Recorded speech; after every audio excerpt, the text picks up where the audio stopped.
नमस्कार, 90.0 एफएम झुंझुनू का digital page आप देख रहे हैं और मैं हूं आरजे कवीश आपके साथ। कार्यक्रम का नाम है एक कदम बदलाव की ओर। इस कार्यक्रम में हर बार हम अलग अलग विषयों पर बातचीत करते हैं। हमारे साथ बहुत अलग अलग तरह के विशेषज्ञ होते हैं जो एक पर्टिकुलर सब्जेक्ट पर अपनी राय रखते हैं। और आज हमारे साथ खास कार्यक्रम में एक बेहद ही खास मेहमान मौजूद है। हमारे साथ विजय जी जालमपुरिया हैं जो कि एक नेशनल यूथ अवार्डी है। बहुत बहुत स्वागत है सर आपका हमारे इस खास कार्यक्रम में। नमस्कार। तो सर, जैसा कि आज का ये जो सब्जेक्ट है इसके बारे में दर्शकों को थोड़ा सा आइडिया लग ही गया होगा। आपने जो ब्लैक कलर की शर्ट पहनी हुई है इसमें आपने रॉयल इंडियन जो है वो ट्राई कलर में लिखा हुआ है। तो आज हम जो है वो देश के बारे में बातचीत करेंगे। युवाओं की भागीदारिता देश की बढ़ोतरी में क्या होनी चाहिए उसको लेकर भी ढेर सारे सवाल विजय जी से हम करेंगे। तो सर चलिए सवालों की ओर ये सिलसिला बढ़ाते हैं।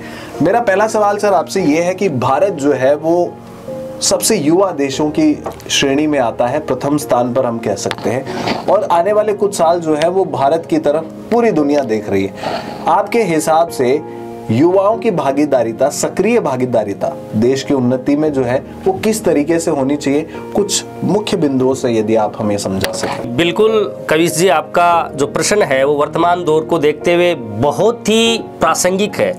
मैं मेरी वक्तव्य को आपके प्रश्न का प्रत्युत्तर देने से प्रारंभ करूं उससे पूर्व सर्वप्रथम तो अपने 90.0 एफएम के सभी दर्शकों को ढेर सारी शुभकामनाएं और 90.0 एफएम टीम को भी बहुत सारी शुभकामनाएं। जी हाँ, आपने कहा कि आज जो अपना भारत राष्ट्र है वो संपूर्ण वैश्विक भूपटल पर सर्वाधिक युवा सामर्थ्यवान राष्ट्र है। और क्यों ना हो, जहां 60 करोड़ की अधिक आबादी युवा भुजदंडों से समाहित है, उस दौर में अगर संपूर्ण विश्व जिस ओर देख रहा है 21वीं सदी में, वो भारत की ओर देख रहा है। तो मैं समझता हूं, ये मेरा निजी विचार भी है और शायद संपूर्ण जनता और अपने जो दर्शक है वो भी इससे इत्तेफाक रखेंगे कि हाँ, जो 21वीं सदी है वो हम युवाओं की है। तो उनकी दिशा और दशा जो होगी वही अपने राष्ट्र और समाज की दिशा और दशा होगी। इसलिए इसमें जो कुछ महत्वपूर्ण बिंदु है, वो महत्वपूर्ण बिंदु ये है कि सबसे पहले अगर मेरे को कुछ राष्ट्र के लिए करना है तो शुरुआत मेरे से करनी होगी, स्वयं से करनी होगी।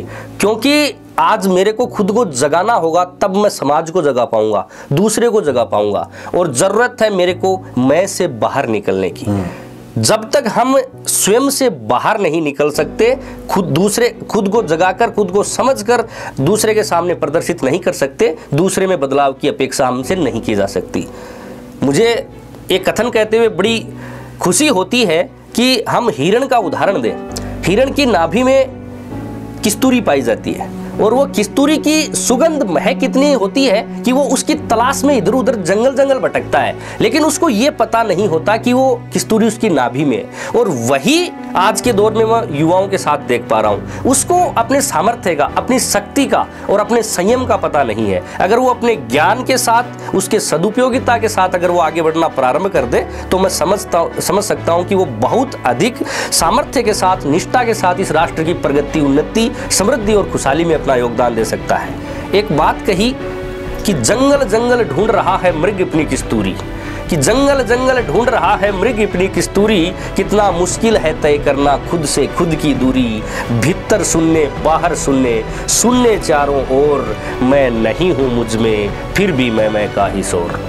इसका तात्पर्य साथियों युवाओं ये है कि आज के दौर में जो विशेषकर युवा वर्ग है वो कुछ कुंठित सोच के चलते मैं में ही समाहित हो जाता है। उसे हम का नहीं पता। हमें मैं से बाहर निकलकर हम में आना है और हम से अपन में आना है। जब तक हम अपन में नहीं आएंगे तब तक हम समाज का सर्वांगीण विकास नहीं कर सकते, राष्ट्र का सर्वांगीण विकास नहीं कर सकते। इसलिए मेरा जो प्रथम उत्तर सभी युवाओं के साथ और आपको है वो ये है कि मैं से हम और अपन पर आए आप, तब विकास की ओर बढ़ेंगे। बहुत कमाल की बात है सर। मतलब आपके साथ बातचीत करके भी थोड़ा मज़ा आ रहा है क्योंकि कुछ पोइट्रीज हो रही हैं, कुछ लाइनें हो रही हैं, तो माहौल थोड़ा सा लाइट भी हो जा रहा है। मतलब वो जोश के साथ में कुछ क्रिएटिविटी वाली बातें जो हैं वो चलती रहनी चाहिए।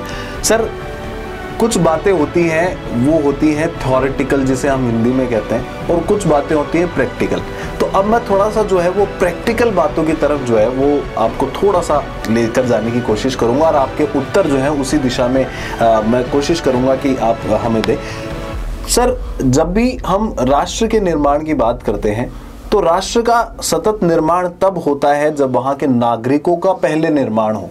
वहां के नागरिक खुद में सक्षम बने, तब जाकर वो कहीं सहभागिता जो है वो निभा सकते हैं। क्योंकि खुद का पेट ही जो अगर नहीं भरा हुआ होगा तो हम पड़ोसी को कैसे खुश रख सकते हैं। तो ऐसे में मेरा पहला सवाल ये है, एक बहुत बड़ी समस्या इस वक्त जो बनी हुई है वो युवाओं की बेरोजगारी और उनके करियर को लेकर बनी हुई है। क्योंकि बहुत सारे बच्चों को तो आज भी नहीं पता होता कि उन्हें 11th क्लास में सब्जेक्ट क्या चूज करना है, तो वो बात थोड़ी आगे रह जाती है। कैसे आप इस चीज को देखते हैं कि युवा सबसे पहले अपना करियर किस दिशा में सुदृढ़ करे, मजबूत करे, इसको लेकर आप क्या सोचते हैं? बहुत ही जो अपेक्षित मैं कर रहा था कविश जी आपसे, वही प्रश्न आपने किया है। और मैं समझता हूं कि इस प्रश्न का वर्तमान दौर में जितना संबंध है वो बहुत ही महनीय है। और इसका उत्तर मैं ये कहूँगा कि ये बहुत अति आवश्यक है कि कभी भी जो राष्ट्र है उसका निर्माण किसी व्यक्तिगत विकास से नहीं, सामूहिक विकास से होता है। जब तक वहाँ का प्रत्येक नागरिक और स्वयं में समर्थ नहीं होगा, सशक्त नहीं होगा, तब तक हम व्यक्तिगत रूप से, सामाजिक रूप से और देश के स्तर के ऊपर विकास की बात नहीं कर सकते। आज आपने कहा कि युवा को वास्तव में पता नहीं है कि जो विद्यार्थी एक अपना आगे का विषय लेना चाहता है जो आगामी जीवन के अंदर, तो उसे ये नहीं पता कि उसको करना क्या है या मेरा लक्ष्य क्या हो। मैं समझता हूँ कि जब तक आपकी रुचि, आपकी निष्ठा और आपका जो सामर्थ्य है उसको पहचान कर आप अगर जिस विषय में आगे बढ़ोगे तभी आपका सर्वांगीण विकास निश्चित है।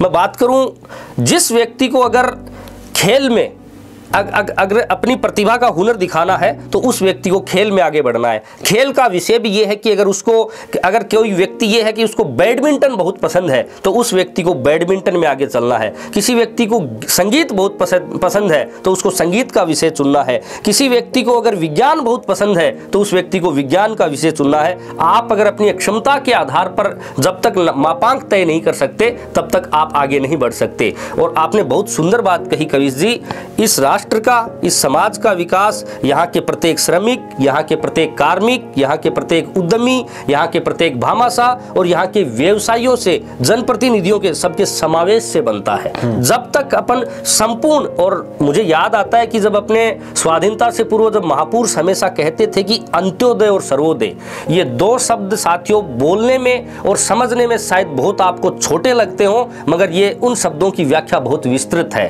अंत्योदय का जो शाब्दिक अर्थ है, जब तक अंतिम छोर पर बैठे हुए व्यक्ति का उदय हम नहीं देख लेते। सर्वोदय का जो शाब्दिक अर्थ है कि सब वर्गों का, सब पंथों का, सब संप्रदाय का, ऊंच नीच और गरीब और अमीर का जो एक बड़ी खाई बन चुकी है उसका भेद तब तक नहीं मिट सकते, तब तक अंत्योदय और सर्वोदय की सार्थकता नहीं मिट सकती। लेकिन बात आप अगर आज बेरोजगारी की करें तो बेरोजगारी का जो व्याख्या की गई है उसी से मैं सहमत नहीं हूं। बेरोजगारी का जो उन्मूलन है वो सिर्फ राजकीय सेवाओं से नहीं हो सकता।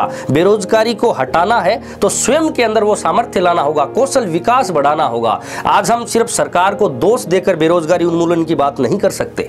आज हमको व्यक्तिगत सामर्थ्य के साथ, जिसमें मेरी क्षमता और अधिक बेहतर है, मैं मेरा खुद का उद्यम लगाकर मैं मेरे किसी क्षेत्र विशेष में किसी भी प्रकार से अपने श्रमिक के रूप में या कार्मिक के रूप में अगर निष्ठा से कार्य करता हूं तो मैं राष्ट्र की भागीदारी में अपनी सक्रिय सहभागिता सुनिश्चित करता हूं। इसलिए बेरोजगारी की, अगर इसको उन्मूलन, बेरोजगारीता की उन्मूलनता की ओर अपने को चलना है तो उसमें स्वयं को ही आगे बढ़ना होगा। चलिए, बहुत ही सुंदर जवाब सर। आपने बहुत ही एक जो रियल सिचुएशन है उसको आपने जो है वो पॉइंट आउट किया कि जिसका जिस चीज में इंटरेस्ट हो उसको उस विषय में आगे बढ़ना चाहिए। मैं सर एक और चीज आपसे जानना चाहूंगा, एज ए जो यूथ हैं, आपकी क्या सोच है इस पर? सरकार की बहुत सारी योजनाएं ऐसी होती हैं, जब सरकार उसे निकालती है अपने स्तर से तो वो बहुत ही लोगों के फायदे के लिए होती है, पर जब जमीनी स्तर पर वो योजना आती है, जमीनी स्तर पर जब उसका इम्प्लीमेंटेशन करना होता है तो वो या तो बदल जाती है या एक वक्त पे के बाद जाकर जो है वो बंद हो जाती है। फॉर एन एग्जाम्पल यदि मैं बात करूं स्किल इंडिया मिशन की, तो बहुत ही कमाल का इनिशिएटिव इस योजना में था कि जगह जगह स्किल सेंटर खुले जाएंगे, जहां पर जो युवा किसी तरीके से अपनी जॉब को आइडेंटिफाई नहीं कर पा रहा है वो कोई स्किल सेट में जाकर उस अपनी स्किल को बढ़ाए और जाकर वो कहीं ना कहीं जो है वो पार्टिसिपेट कर सके, क्योंकि 50% से अधिक आबादी कृषि में लिप्त है और उसके साथ साथ जो है वो मैन्युफैक्चरिंग है नहीं, तो स्किल सेट की जरूरत है। पर वहीं उस योजना के कुछ सालों के बाद ही ये पता लगने लगा कि जिन व्यक्तियों ने, जिन ठेकेदारों ने उस योजना को शुरू किया था, उन्होंने उसमें घोटाला करना शुरू कर दिया और आज के वक्त जो है वो बिल्कुल लुप्त हो गई है वो योजना। क्या मानते हैं आप कि जमीनी स्तर पर योजनाएं जब उन्मूलन करने की बात आती है, इंप्लीमेंट करने की बात आती है, तो एक देश का नागरिक होने के नाते हमें उसे किस तरीके से देखना चाहिए? वर्तमान दौर को देखते हुए आपने बहुत ही सही प्रश्न उठाया है कविश जी। मैं बात करूं कि इसका उत्तर सबसे अधिक मेरे को खुद के अंदर झांक कर देखूं तो अपने आप स्वयं से मिल जाएगा। व्यक्ति ने जब जब निज स्वार्थ को सामूहिक हित के लिए और राष्ट्र हित के से ऊपर रखा है, तब तक हमें सर्वाधिक हानि भुगतनी पड़ी है।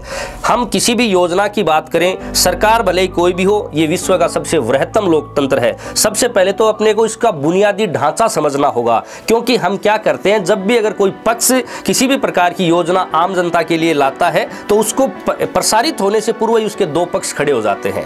मैं समझता हूं कि जो योजना आम जन के लिए है वो भारत की योजना है, वो भारतीय नागरिक के लिए योजना है, वो किसी सत्ता पक्ष की और विपक्ष की योजना नहीं है। इसको अपने को बहुत बारीकी से समझना होगा। इसलिए अगर वो प्रत्येक आम जन के लिए हितकारी योजना है तो उसे किसी दल का नाम न देकर और उसका विरोध करना भी गलत हो जाता है। हाँ, अगर हम सबके लिए जिस समय जिस योजना का अगर सर्वांगीण विकास के लिए बहुत अपेक्षित दौर गुजर रहा हो, उस दौर में अगर उसका क्रियान्वयन प्रभावी ढंग से नहीं हो रहा हो, तो प्रत्येक सामाजिक कार्यकर्ता को, हितधारक को और उन संस्थाओं को जो राष्ट्र की भागीदारी में अपना योगदान समझते हैं, उन्हें आगे आना होगा और उन्हें धरातल पर क्रियान्वयन करने के लिए संपूर्ण प्रयास करना होगा। सरकार अकेले भी कुछ नहीं कर सकती। मैं हमेशा कहता हूं कि आप किसी के विचार में भिन्न हो सकते हैं, मगर जब अगर रास्ता आपके समाज और राष्ट्र को आगे बढ़ाने के लिए किया जा रहा हो, तो अगर आप उसमें अगर किसी भी प्रकार का अंशदान और योगदान देते हैं तो वो मानवीय धर्म होने की सार्थकता सिद्ध करता है। इसलिए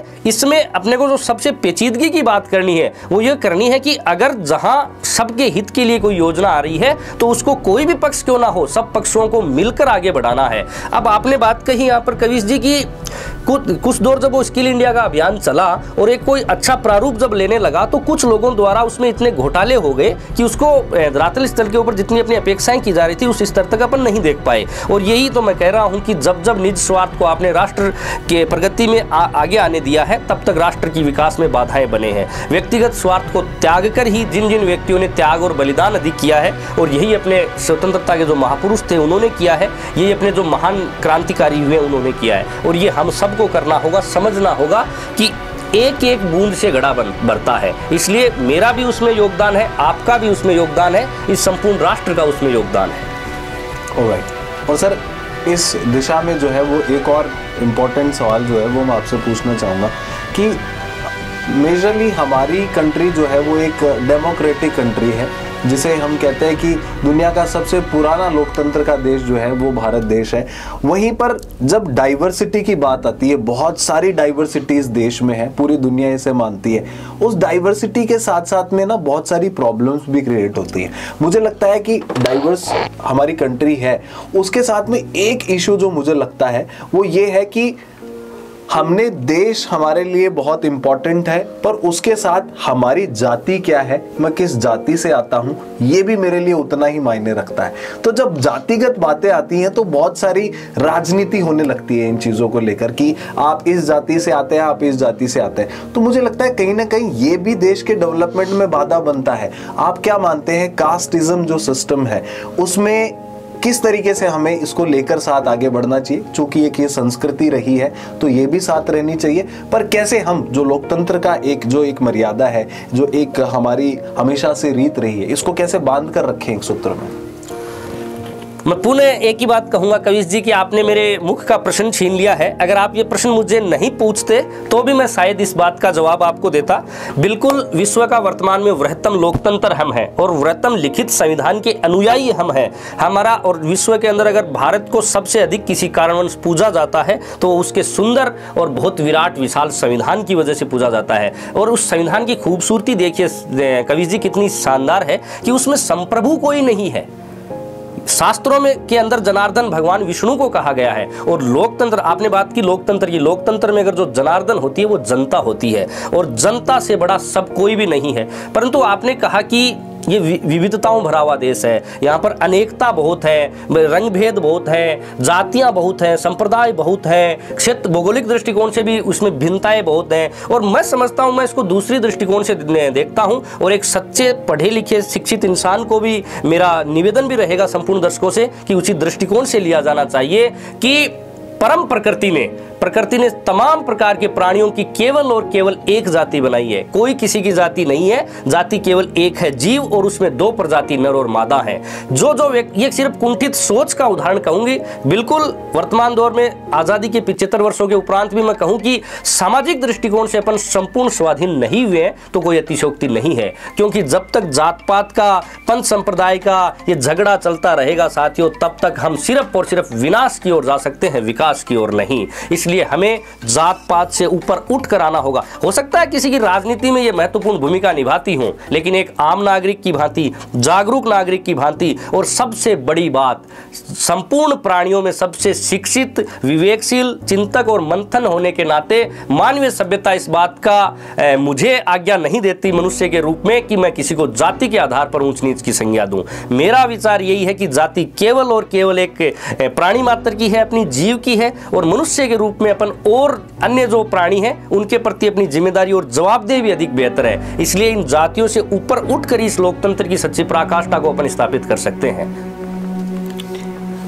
बहुत बहुत धन्यवाद सर, बहुत ही कमाल की ये जो कॉन्वर्सेशन है वो हमारी रही है। अलग अलग मुद्दों पर हमने बातचीत करी है। आशा करते हैं एक कार्यक्रम के नए एपिसोड में, अगले एपिसोड में कुछ और मुद्दों के साथ आपसे बातचीत करेंगे। हमारे साथ इस खास कार्यक्रम में जुड़े हुए हैं विजय जी जालमपुरिया, जो कि एक नेशनल यूथ अवार्डी हैं। थैंक यू सो मच हमारे साथ इस कार्यक्रम में जुड़ने के लिए। बहुत बहुत आभार आपका।